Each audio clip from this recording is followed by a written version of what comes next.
ஞானவான்கள் ஆகாய மண்டலத்தின் ஒளியைப் போலவும், அநேகரை நீதிக்குட்படுத்துகிறவர்கள் நட்சத்திரங்களைப் போலவும் என்றென்றைக்கும் உள்ள சதா காலங்களிலும் பிரகாசிப்பார்கள்.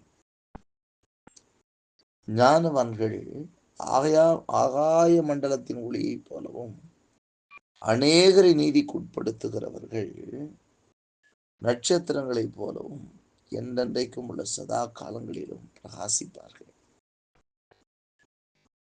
ஆண்டவருடைய வார்த்தை சொல்கிறது, அவர் நம்மை பிரகாசிப்பிக்கிற தேவன் என்று சொல்லி.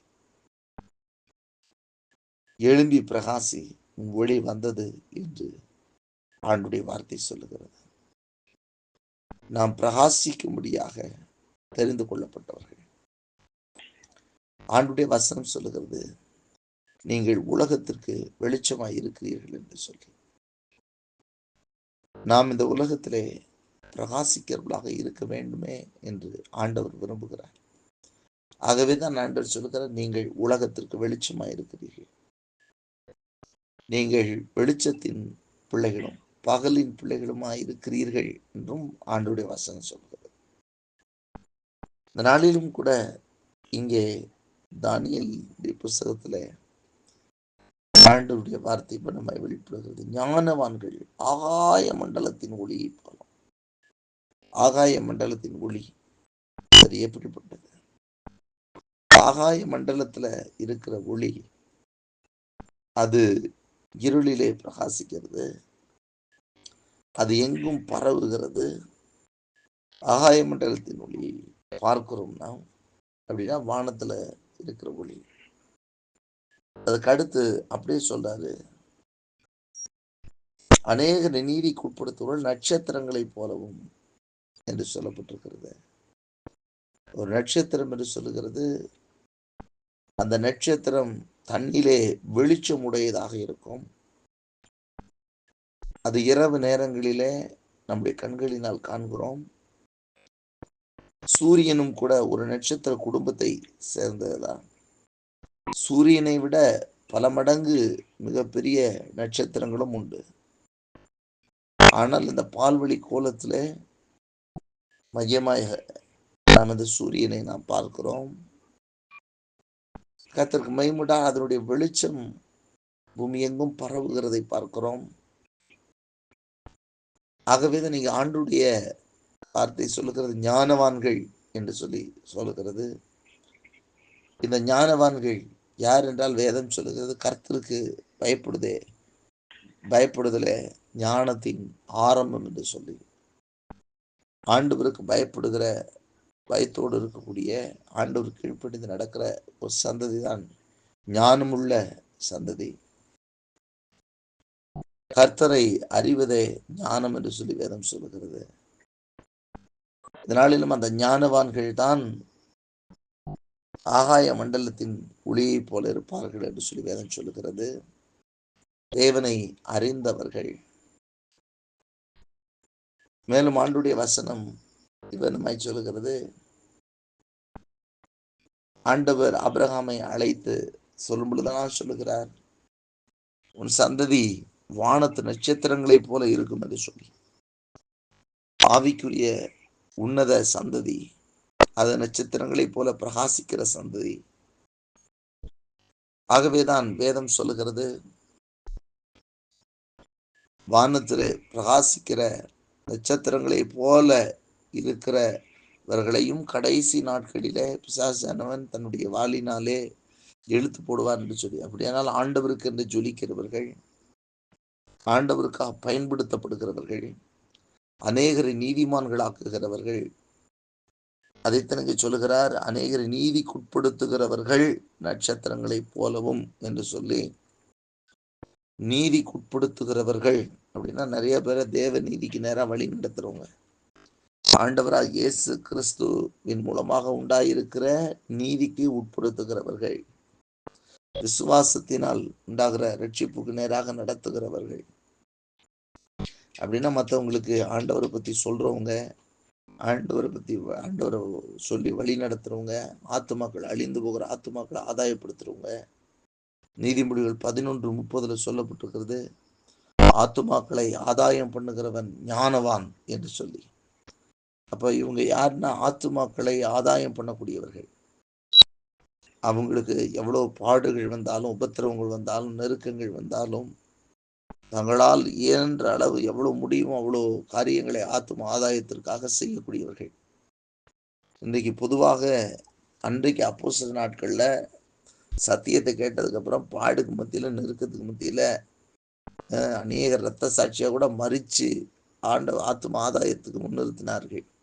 இன்றைக்கு நம்ம சுய ஆதாயத்துக்காக மாத்திரம் பார்க்கிறோம். இன்னைக்கு என்னுடைய பிரச்சனை முடியும், என்னுடைய தேவைகள் சந்திக்கப்படணும், நான் பெரிய ஆளாகும் அப்படின்ற ஒரு மனநிலையில மாத்திரம் இருக்கிறோம். ஆண்டவராக இயேசு கிறிஸ்து நாமத்தை அறிந்தவங்க அந்த நாமத்தை அறிகிற அறிவுக்கு நம்மளை விட்டு கொடுக்குற ஒரு மனநிலை இருக்க வேண்டும். வேதத்திலே நாம் பார்க்கும் பொழுது அப்போஸ்தலனாகிய பவுல் சொல்லுகிறார், தேவனை அறிகிற அறிவின் மேன்மைக்காக எல்லாத்தையும் நான் குப்பையை நஷ்டம் என்று விட்டு விட்டேன் என்று சொல்லுகிறார். இன்றைக்கு நம்முடைய வாழ்க்கையில நாம் அப்படிப்பட்ட ஒரு மனநிலை நமக்கு இருக்கிறது தான் பார்க்க வேண்டும். இன்றைக்கு தேவனை அறிவதை அல்ல, தேவனிடத்திலிருந்து ஏதாவது இந்த உலகத்தின் ஆஸ்தி ஐஸ்வர்யங்களை மாத்திரம் பெற்றுக் கொள்வதற்காக அத்தனை காரியங்களும் செய்கிறவர்கள் அநேகர் இருக்கிறார்கள். ஆனால் தேவனுடைய ராஜ்யத்திற்கு அடுத்தவைகளை சிந்திக்கிறவர்கள் ரொம்ப கம்மியானவங்க. இன்றைக்கு அன்றைய காலகட்டங்களிலே இன்னும் ஒன்றில் ரொம்ப இல்லை, ஒரு 40 வருடங்களுக்கு முன்பெல்லாம் அவர்கள் ஊழியங்களுக்காக அழிந்து போகிற ஆத்துமாக்களுக்காக பசியோடு, பட்டினியோடு, பிரச்சனையோடு, நெருக்கத்தோடு இருக்கக்கூடியவர்கள் புறப்பட்டு சென்றார்கள், செயல்பட்டார்கள். இன்றைக்கு அப்படிப்பட்ட சூழ்நிலை இல்லை. இன்னைக்கு எல்லா நிறைவும் ஆண்டவர் கொடுத்திருக்கிறார். எல்லா பிரச்சனையிலிருந்து விடுவிச்சா கூட அதை சாட்சியாக பகிர்வதற்கு கூட வெக்கப்படுறாங்க. இன்னைக்கு எனக்கு இப்படி ஒரு பிரச்சனை இருந்துச்சு அப்படின்னு வெளியே தெரியக்கூடாதுன்னு நினைக்கக்கூடியவர்கள் நிறைய பேர் இருக்கிறாங்க.